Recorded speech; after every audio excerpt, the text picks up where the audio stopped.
Welcome students, this is Rashmita ma'am and you are watching my channel A Pinch of NaCl. Today we'll discuss about the products of electrolysis. If you like the video then give a like and also subscribe, it's free. So let us begin. As you know that in an electrolytic cell, electrolysis is carried out and we get some products. For example, look at this electrolytic cell of molten NaCl. The ions which are present in the molten sodium chloride are sodium ions and chloride ions. And when electricity passes, then we get sodium at the cathode and chlorine gas at the anode. These two are called the products of electrolysis. When we deal with the questions like determining the products of electrolysis, there are three factors which affect it. So let us know what are those three factors. First one is the electrolyte, whether the electrolyte is in a molten state or in aqueous solution. Then electrodes used. Electrodes are of two types like inert electrode, example platinum, carbon, or the electrode may be active or reactive electrode like silver, zinc, or copper, etc. Then the third is concentration of the electrolyte, whether the electrolyte either in the aqueous solution, whether it is dilute or concentrated. So let us know how these factors are affecting the products of electrolysis. Now let us take up some examples to get the products of electrolysis. Already we have dealt with molten NaCl using platinum electrode where sodium was obtained at cathode and chlorine gas was obtained at anode. Now let us see if aqueous NaCl is taken as electrolyte instead of molten and platinum electrode is used. Then what are the products? Let us know. First, when we take aqueous NaCl, that consists of sodium ions, chloride ions, as well as it also contains H plus ions and OH minus ions. That's because of the self ionization of water produces these ions also. Now let us know what are the standard reduction potential values of these ions. For sodium it is minus 2.71 volt, for hydrogen it is 0.00 volt, for chlorine it is 1.36 volt, and for oxygen, or we get when the hydroxide ion is oxidized, we get oxygen, the value will be 1.23 volt. Now there are two ions, two cations which will compete for the cathode to win the race. The ion having higher reduction potential, standard reduction potential, will be able to reach the cathode and that will get discharged. So here if we will see the values of the two cations, hydrogen is having higher standard reduction potential value than sodium. That's why H plus ion wins the race and it gets reduced at cathode by accepting one electron and it gets converted into hydrogen gas. Now coming to anode, there are two anions which will start their race for the anode. Now here if we will see the standard reduction potential values, the potential value of hydroxyl ion to form oxygen, it is having lower value. So we can say since oxidation occurs at anode, the ion having lower reduction potential value will win the race. So therefore we will expect that oxygen gas will be obtained at anode. But here there is another factor which plays the role. There is the case of over potential of oxygen.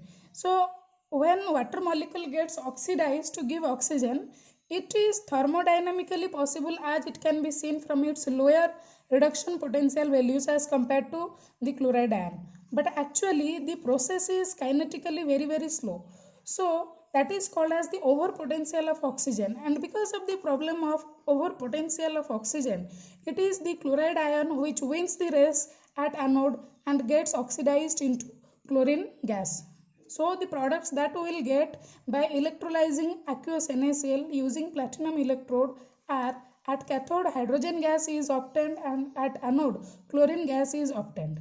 Students, remember that whenever aqueous solution is given and there are two ions, chloride ions and the OH minus ions from water molecule, for oxidation, you will always remember it is the chloride ion which gets oxidized and not OH minus ion because of the over potential of oxygen. Now coming to the role of electrodes. Inert electrodes are those which only provide the surface for flow of electrons, but active electrodes are those which themselves take part in chemical reactions. For example, inert electrodes are platinum or graphite which only provide surface for the flow of electrons. They do not take part in chemical reaction. But active electrodes, they themselves take part in chemical reactions. They themselves get oxidized and reduced during the electrolysis process. You are very familiar with the electrolytic refining of copper, in which an impure copper rod is taken as anode and a pure strip of copper is taken as cathode, and copper sulfide solution is taken as electrolyte. And in that case, what you have studied in your junior classes, at cathode the copper ions are reduced and at anode copper atoms are oxidized. So whenever active electrodes will be present, then only the oxidation and reduction of the same metal will take place. Here the electrolyte will not take part any reaction. Only the electrodes get oxidized as well as reduced at their respective electrodes. Let us take one example. Question number 3.18 of NCERT textbook. The first 4 questions are from the textbook question and the fifth one it is the in text. It is given in the in text. So what is the first question? An aqueous solution of silver nitrate is electrolyzed using silver electrodes. Write the products of electrolysis. So let us know what is the answer. So the question says aqueous solution of silver nitrate is taken and silver electrodes are used. Since silver electrode is an active electrode, so no need to see what ions are present or absent. No need to see that these are the ions present in that solution. We know that when active electrode is present, then the same active electrode is oxidized as well as reduced. So at cathode, silver ion will be reduced and at anode silver atom will be oxidized. So the answer will be silver is deposited at cathode and silver is dissolved at anode. Next we will go to the second question. The second question says that an aqueous solution of silver nitrate is electrolyzed using platinum electrodes. Now when the platinum electrode is used, it is an inert electrode. Then we have to see the standard electrode potential values. And also we have to consider the ions. Now let us know in aqueous silver nitrate what are the ions. Silver ion, nitrate ion, H plus ion and OH minus ions. These are obtained from self ionization of water. So you have to see their reduction potential values first for the cations. Here you will find that silver is having higher reduction potential value than that of H plus ion. So silver will be reduced. And at anode, nitrate ion and OH minus ions are there. So OH minus ion will be oxidized into oxygen gas because its reduction potential value is more. A trick is there to remember this. You will see that both the ions are multi-atomic. The larger ion हम उसको याद रख सकते हैं, मोटा ion है, race में पीछे रहेगा, छोटा आयन पहले भागकर पहले पहुंच जाएगा एनोड पर. So it is the OH minus ion which will be oxidized to give oxygen gas. So the answer is silver will be deposited at cathode and oxygen gas will be generated at anode. Next we'll go to the third question. A dilute solution of H2SO4 using platinum electrodes. So we'll get from water as well as H2SO4, H plus ion will be obtained as will be present as the cation. Sulfate ions and OH minus ions will be present as anions.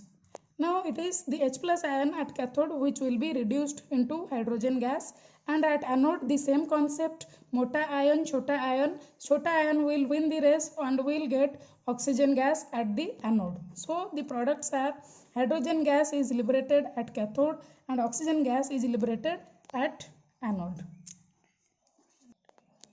Then question number 4 is an aqueous solution of cupric chloride using platinum electrodes. What are the products? So here you will see that chlorine case has come.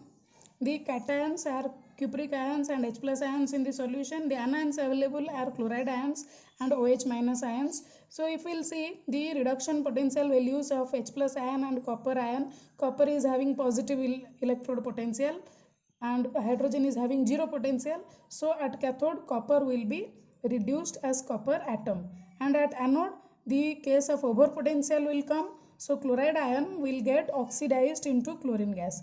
Hence the answer is copper is deposited at cathode and chlorine gas is generated at anode. Next we will go to this question, a concentrated solution of sulfuric acid with platinum electrode. So when there will be concentrated solution, then though these are the ions available, so cation is only one, so that will be reduced as hydrogen gas at cathode. But since the concentration of sulfate ion is more, though it is a mota ion, but since their concentration is more, here sulfate ion will be oxidized into peroxodisulfate ions and not OH minus ions. So you have to remember this particular question to write the answers. These are all NCERT questions. I hope that this video will be helpful to solve the questions based on the products of electrolysis. Thank you. Lastly, if you want to see such kind of videos based on the different concepts of electrochemistry and other chemistry related topics, then let me know in the comment section. Thank you for watching my video.